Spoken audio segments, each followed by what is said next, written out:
क्या आप लोग भी अच्छे मार्क्स लाना चाहते हैं? मेहनत उसके लिए आप मेहनत भी करते हैं, एफ़र्ट्स भी डालते हैं, लेकिन लेकिन जो पढ़ने का जो एक तरीका है वो ही सही नहीं होगा तो यार अच्छे मार्क कैसे आएंगे? ठीक है। आप चाहे इससे कोई नहीं फ़र्क पड़ता कि आपने कोचिंग लगाया हुआ है या ट्यूशन लगाया हुआ है या नहीं लगाया हुआ। आप ये वाले बच्चे हैं या ए वाले बच्चे हैं, जब तक आप एक वो चीज़ नहीं करते जो मैं आपको बताने वाला हूँ, तब तक आपका कुछ नहीं होने वाला। आपके 60 से 70% नंबर ही आने वाले हैं। ठीक है, ये रियलिटी है, इसको एक्सेप्ट करना। ठीक है। तो जो मैं आज आपको इस वीडियो में बताने वाला हूँ वो है सेल्फ़ स्टडी। चाहे आप ये वाले बच्चे हैं जिसे ट्यूशन लगाया हुआ है या आप ये वाले बच्चे हैं जिसने नहीं लगाया हुआ, जब तक आप खुद से नहीं पढ़ते किसी चीज़ को, कॉन्सेप्ट को जब से खुद से नहीं समझते, तो तब तक कुछ नहीं होने वाला। तो सबसे जो इम्पोर्टेंट चीज़ है वो है सेल्फ़ स्टडी। तो आज हम इस वीडियो में ये डिस्कस करने वाले हैं कि सेल्फ़ स्टडी कैसे करते हैं। Hello everyone, this is Gautam Hrithik. तो चलो यार कार्यक्रम शुरू करते हैं। तो पहली चीज़ है आपका पढ़ने का प्लेस। जो आपकी जहाँ पे आप पढ़ते हो ये बहुत बड़ी मैटर करता है। आपको पढ़ना देखो कैसे होता है। अब आपको बेड पे बिल्कुल भी नहीं पढ़ना होता। अगर आप बेड पे पढ़ते हो तो आपको बेड ऐसे ही बुला लेता है कि आ जाओ आ जाओ, फिर तुम फ़ोन चलाने लग जाओगे या फिर सो जाओगे। दो में से कोई एक केस तो होता ही है। तो पढ़ने के लिए आपको एकदम बिल्कुल जो एकदम सेपरेट एक टेबल और एक जो चेयर है उसको लगाना है, या फिर आप कहीं पर एक कॉर्नर में एक जो है आसन वगैरह लगा सकते हो। या फिर मैं आपको टिप्स देना चाहूँगा, उस रूम को सिलेक्ट करें अपने घर में जहाँ पर जो आपके फैमिली मेम्बर्स हैं आना जाना कम होता हो और जहाँ पर सबसे कम जो नॉइज़ है वो होती हो। ठीक है। तो यार यही पहला पॉइंट था। दूसरा पॉइंट है कि हमको पढ़ना कब होता है, हमको किस टाइम पढ़ना होता है। तो अगर भाई बात करें according to science, according to research, according to studies, तो पढ़ने का जो टाइम बताया गया है वो है सुबह। सुबह का टाइम है ना। पर वो आप पर डिपेंड करता है कि आपकी बॉडी, आपका जो माइंड है किस टाइम पर सबसे ज़्यादा पीक पर होता है। ठीक है। कुछ जो स्टूडेंट्स होते हैं उनका जो कुछ मॉर्निंग राइज़र होते हैं और कुछ नाइट आउल भी होते हैं। तो आपको करना है कि आप किस टाइम पर आपका जो माइंड है सबसे ज़्यादा प्रोडक्टिव आप फील करते हैं, उस टाइम पर आपको स्टडी करनी है। अब भाई ये भी क्वेश्चन हो सकता है कि हम कैसे पता लगाएं कि हम मॉर्निंग आउल हैं या फिर नाइट आउल हैं। तो इसके लिए एक जो प्रैक्टिकल जो एक तरीका है वो ये है कि आपको 2 दिन लगेंगे। आपको पहले तो एक दिन ट्राई करना है कि आप सुबह उठकर 4 बजे या फिर 3 बजे आपको उठकर पढ़ना है, या फिर उसमें आपको देखना है, उसको आपको नोट कर लेना है जो जो भी आपका प्रोडक्टिव आपको फील लगे। और आपको एक दिन नाइट में आप स्टडी करनी है। अगर फिर आपको खुद देखना है, उनको कंपेयर करना, जिस टाइम पर आपको बेटर लगे उस टाइम पर आप स्टडी कर सकते हो। ठीक है। बट हाँ, अगर आपको कोई नई चीज़ इन्फॉर्मेशन याद करनी हो तो प्रेफर किया जाता है कि आपको सुबह का जो 4 से जो 7 बजे तक का टाइम होता है वो बेस्ट होता है। ये मैं भी मानता हूँ, सच में है ये सच में रियलिटी है कि अगर आपको कोई नई इन्फॉर्मेशन या फिर आपको कोई जो नई जो चीज़ कॉन्सेप्ट याद करना हो, कॉन्सेप्ट समझना हो, तो आपके लिए सुबह का टाइम बेस्ट है। ठीक है। तो तीसरी सबसे बड़ी चीज़ कि भाई जो सेल्फ स्टडी है वो करते कैसे हैं। तो कुछ बच्चे समझते हैं कि जो हम अपना असाइनमेंट्स कर रहे हैं स्कूल के, या फिर जो हम प्रैक्टिकल बना रहे हैं, या फिर जो हम अपना होमवर्क कर रहे हैं, उसको सेल्फ स्टडी करते हैं ना। उसको सेल्फ स्टडी नहीं करते। इनफैक्ट वो सब फालतू चीज़ें हैं मेरे हिसाब से तो, पर करने होते हैं वो तो। सेल्फ स्टडी आपको 2 या 3 घंटे नहीं करनी होती।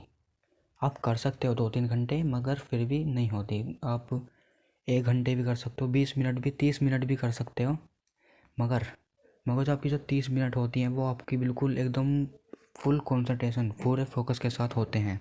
आपको मैक्स टू मैक्स 2 घंटे ही देने हैं सेल्फ स्टडी को। ठीक है। पर वो 2 घंटे ऐसे होने चाहिए बिल्कुल पीसफुल और बिल्कुल एकदम शांत माइंड के साथ। ठीक है। उससे कोई फ़र्क नहीं पड़ता कि आपने पूरे दिन में क्या करते हो, कि कुछ भी करो, पर जो 2 घंटे हैं, जो 2 या 1 घंटे आप अपनी सेल्फ स्टडी को देते हैं, वो एकदम पीसफुल होने चाहिए। ओके। तो ये था दूसरी चीज़। और अब ये चीज़ है कि अब स्टार्ट कैसे करें, मतलब पढ़ना स्टार्ट कैसे करना है। तो उसके लिए है कि रीड आउट लाउड। जो भी आप पढ़ते हो, जब आप पढ़ने स्टार्ट करते हैं तो आपको बोलते हुए पढ़ना है। ठीक है।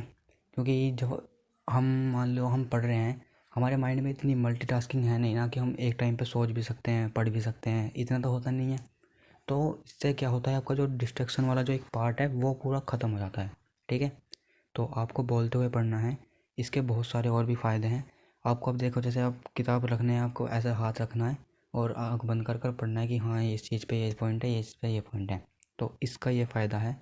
एंड आपका माइंड उसको ट्रैक करता है जो आप बोलते हो, साथ साथ उसके साथ मतलब एक चीज़ एकदम ट्रैक करता है कि उसकी मेमोरी भी आपकी उससे शार्प होगी, और साथ ही साथ आप जो फ्लुएंट बोल रहे हैं उसकी भी आपको प्रैक्टिस होती रहेगी उसके साथ साथ। तो 2 पॉइंट हो गए हैं। तो अब थर्ड पॉइंट देखते हैं कि टाइम मैनेजमेंट।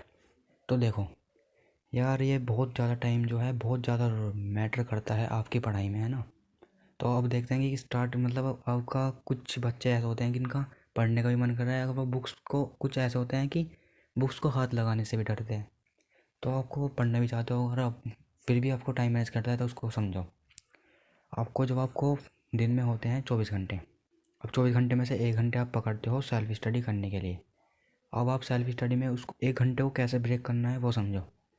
आपको 20 मिनट स्टडी करनी है, फिर 10 मिनट का ब्रेक, फिर 20 मिनट स्टडी एंड 10 मिनट का ब्रेक। आपको इस तरीके से ब्रेक कर लेना है अपने उस 1 घंटे को। इससे बेनिफिट्स क्या होगा, जब आप माइंड आपको देगा, एक तो बहुत छोटा सा टाइम है, 20 मिनट आप स्टडी करोगे, उसके बाद आपको 10 मिनट ब्रेक लेना है, और मतलब 20 मिनट तो आपने ब्रेक ले लिया 1 घंटे में, और 40 मिनट आपने स्टडी कर ली। क्योंकि बहुत छोटा सा टाइम है तो आपको एक छोटा सिंपल सा एक टॉपिक ले लेना है स्टडी करने के लिए, और उस वो 20 मिनट आपके बहुत अच्छे होने चाहिए, ठीक है। उसमें आपको टाइम पास नहीं करना। तो अब 4 पॉइंट है, make a plan and start A target. देखो, जब अगर आप एक बार स्टडी टेबल पर अपने चेयर पर बैठ गए हैं तो आपको एक बार में ये सोच लेना है कि मुझे इतना कर कर ही उठना है, ठीक है। अब देखो, जैसे 20 मिनट आपको, जो शुरुआत की 20 मिनट है, आपको 40 मिनट स्टडी करनी है घंटे में। तो 20 मिनट में आपको डायरेक्ट कॉन्सेप्ट पर नहीं जाना है चैप्टर के, उसको पहले अंडरस्टैंड करना है अपनी सिंपल भाषा में, जो मतलब नॉर्मल आप भाषा में बोलते हैं उसमें आपको समझना है, ठीक है। अब मान लो तुमको इलेक्ट्रिसिटी चैप्टर है क्लास 10th का साइंस का, तो पहले समझना है कि इलेक्ट्रिसिटी क्या है। इलेक्ट्रिसिटी का जो एटम्स है इधर ही क्यों वेव करते हैं, इधर क्यों नहीं करते, मतलब जो आपके अंदर ही एक क्वेश्चन डेवलप होना चाहिए, जिससे कि आप समझिए। पहले समझ लो है ना, 20 मिनट को समझना है, उसके बाद डायरेक्ट आपको कॉन्सेप्ट पर नहीं जाना है। ये चौथा पॉइंट है। अब अगले जो 20 मिनट है उसमें आपने बुक इसलिए वो जो है अपनी हिंदी लैंग्वेज तो समझ ली, मगर आपको एग्ज़ाम में तो टेक्निकल लैंग्वेज में लिखना होगा ना आंसर। तो आपको उसे, जो अगली आपकी 20 या 30 मिनट है, उसमें आपको जो कॉन्सेप्ट है डायरेक्ट वो समझना है, पॉइंट टू पॉइंट। मतलब इलेक्ट्रिसिटी क्या है, ओम लॉ क्या है, इलेक्ट्रॉन्स क्या हैं, ये सब चीज़ आपको समझनी है। फिर जो आपकी 10 मिनट बचती हैं, अगली 10 या 20 मिनट जो आपकी बचती हैं, उसमें आपको क्वेश्चंस कर लेने हैं उसके साथ साथ। उससे आपके साथ उसके साथ लर्न मतलब आपके याद भी हो जाएंगे, चाहे क्वेश्चन आपके MCQ हों या फिर जो सब्जेक्टिव है जो हो, उसके साथ आपको लर्न भी हो जाएंगे, और आपका साथ साथ रिवीजन भी हो जाएगा कि आपने क्या पढ़ा था अभी 20 मिनट पहले। तो ये पाँचवा, जो सॉरी फोर्थ पॉइंट था। तो यही 4 पॉइंट आपको याद रखने हैं। और एक मास्टर टिप्स मैं आपको देना चाहूँगा। आपको जब आप पढ़ते हैं, सेल्फ स्टडी करते हैं, तो अपने साइड में एक पानी की बोतल ज़रूर रखना, क्योंकि आपकी बॉडी का हाइजीन होना बहुत ज़रूरी है। मैंने ऐसे बहुत से स्टूडेंट देखे हैं जो पढ़ते हैं, सेल्फ स्टडी करते हैं और पानी अपने साइड में नहीं रखते। तो आपको पानी ज़रूर से रखना है अपने पढ़ते वक्त, क्योंकि जब तक आपकी बॉडी में हाइजीन नहीं होगा तब तक आप जल्दी थक जाएंगे, और आपको लगता है कि वो आपकी मेंटल थकान है, लेकिन वो आपकी फ़िज़िकल है। तो आपको पानी ज़रूर पीना है, ज़्यादा से ज़्यादा पानी पीना है। तो यार यही 5 पॉइंट आपसे आज इस वीडियो में डिस्कस करने हैं। आई होप आप समझ गए होंगे। तो वीडियो को लाइक वाइक कर देना और दोस्तों को शेयर वेयर भी कर देना। तो चलो बाय, पढ़ लो।